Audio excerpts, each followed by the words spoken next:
ভারতের ইতিহাসে এক কুখ্যাত চন্দন পাচারকারী বীরপ্পান। তার নামে কেঁপে উঠত গোটা দেশ। কর্ণাটকের ঘন জঙ্গল, তামিলনাড়ু এবং কেরালার সীমানা মিলিয়ে বিস্তৃত এলাকা ছিল তার অপরাধ সাম্রাজ্যের কেন্দ্রবিন্দু। তার নৃশংসতার গল্প শুধুমাত্র কল্প কাহিনী নয়, এটি বাস্তবে এমন এক অধ্যায় যেখানে জঙ্গল এবং মৃত্যুর সাথে তার সম্পর্ক ছিল অভিন্ন। বীরপ্পানের নিষ্ঠুর জীবন আর পুলিশ ও প্রশাসনের সাথে তার দীর্ঘ লড়াই একসময় গোটা দেশে আলোচনার কেন্দ্রবিন্দু হয়ে দাঁড়ায়। বীরপ্পান মাত্র 14 বছর বয়সে প্রথম অপরাধে জড়িয়ে পড়ে। সে একটি হাতির মাথায় গুলি চালিয়ে তার প্রথম হত্যা শুরু করে। এর কিছুদিন পর 17 বছর বয়সে সে প্রথমবারের মতো একজন মানুষকে হত্যা করে। এখান থেকেই তার অপরাধ জগতের যাত্রা শুরু হয়েছিল।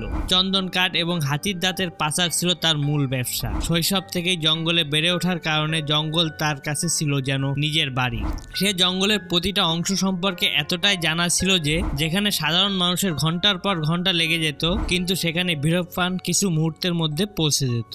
বীরপ্পানের অপরাধ সাম্রাজ্যের প্রধান শক্তি ছিল তার দল। চন্দন কাঠ পাচার এবং পুলিশের সাথে সংঘর্ষ তার দৈনন্দিন জীবনের অংশ ছিল। সে তার প্রতিপক্ষদের জন্য কোনো প্রকার সহানুভূতি দেখাতো না। পুলিশের হাত থেকে বাঁচতে সে এমনকি নিজের 6 মাসের শিশুকেও পাথর দিয়ে মাথায় আঘাত করে হত্যা করেছিল। তার যুক্তি ছিল শিশুটির কান্না তার লুকিয়ে থাকার অবস্থান ফাঁস করে দেবে। বীরপ্পানের দল এবং তার রক্তাক্ত অপরাধগুলি একসময় এতটাই ভয়াবহ হয়ে ওঠে যে সরকার বিশেষ টাস্ক ফোর্স গঠন করতে শুরু করে। তবুও সে একের পর এক পুলিশের অভিযান থেকে পালিয়ে বাঁচতে সক্ষম হয়। একবার সে পুলিশের অফিসারকে হত্যা করে এবং তার মাথা দিয়ে ফুটবল খেলেছিল বলে জানা যায়। বীরপ্পানের এই ভয়ঙ্কর রূপ প্রথম প্রকাশিত হয়েছিল 1993 সালের 9 এপ্রিল, যখন তিনি একটি মারাত্মক বিস্ফোরণ ঘটান। তামিলনাড়ুতে একটি পোস্টারের মাধ্যমে পুলিশকে চ্যালেঞ্জ জানিয়ে তিনি তাদের জঙ্গলে আসতে বাধ্য করেন, কিন্তু এটা ছিল পূর্ব পরিকল্পিত ফাঁদ। তিনি জঙ্গলের পথে 14টি বোমা পেতে রেখেছিল, যার ফলে পুলিশের প্রথম বাসটি পৌঁছানোর সাথে সাথে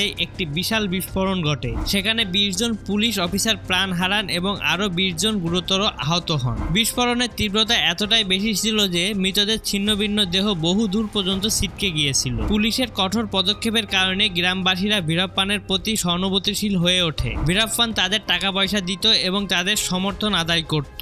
পুলিশও কখনো কখনো গ্রামবাসীদের উপর অত্যাচার চালাতো, যার ফলে গ্রামবাসীরা তার পক্ষে দাঁড়ান। বীরপ্পান এই সুযোগকে কাজে লাগিয়ে নিজের কার্যক্রম চালিয়ে যেত। 2004 সালে বীরপ্পানের ধরার জন্য পুলিশ অপারেশন কুনুন নামে একটি বিশেষ মিশন শুরু করে। এর নেতৃত্বে ছিলেন অফিসার বিজয় কুমার। দীর্ঘ 10 বছরের প্রস্তুতির পর বীরপ্পানকে জঙ্গলের বাইরে আনার জন্য একটি বুদ্ধিমত্তাপূর্ণ পরিকল্পনা করা হয়। বিজয় কুমার জানতে পারেন যে বীরপ্পানের চোখে সমস্যা দেখা দিয়েছে এবং চিকিৎসার জন্য সে রাজি হতে পারে। একটি অ্যাম্বুলেন্সে চিকিৎসার প্রলোভন দেখিয়ে তাকে ফাঁদে ফেলা হয়। 2004 সালের 14 অক্টোবর বীরপ্পান এবং তার সহযোগীরা অ্যাম্বুলেন্সে ওঠে। কিছু দূর যাওয়ার পর স্পেশাল টাস্ক ফোর্সের 30 জন সদস্য চারদিক থেকে অ্যাম্বুলেন্সটি ঘিরে ফেলে। বীরপ্পান শেষ মুহূর্ত পর্যন্ত লড়াই করলেও পুলিশের সঙ্গে তার গুলি বিনিময়ের পর তার জীবন শেষ হয়ে যায়। 2004 সালের 14 অক্টোবর রাত 11টার সময় কর্ণাটক এবং তামিলনাড়ুর জঙ্গলে বীরপ্পানের রাজত্ব চিরতরে শেষ হয়। মৃত্যুর আগ পর্যন্ত সে 2000টিরও বেশি হাতি হত্যা করেছিল এবং 180 জন মানুষের প্রাণ হারাতে হয়েছিল তার হাতে। তার নিষ্ঠুর কর্মকাণ্ড এবং দীর্ঘ অপরাধযজ্ঞ শেষ করে পুলিশ অবশেষে তাকে পরাজিত করে। বীরপ্পানের গল্প শুধু এক অপরাধী নয়, এটি জঙ্গলের এক রাজা ও তার শাসনের অবসানের কাহিনী। আপনাদের কাছে যদি আমাদের এরকম ভিডিও ভালো লেগে থাকে অবশ্যই আমাদের ইউটিউব চ্যানেলটি সাবস্ক্রাইব করে দিবেন এবং ফেসবুক হয়ে থাকলে ফলো করে দিবেন। আর কমেন্ট সেকশনে জানান এরপরে আপনারা কি ধরনের ভিডিও দেখতে চান। See you soon in the next video.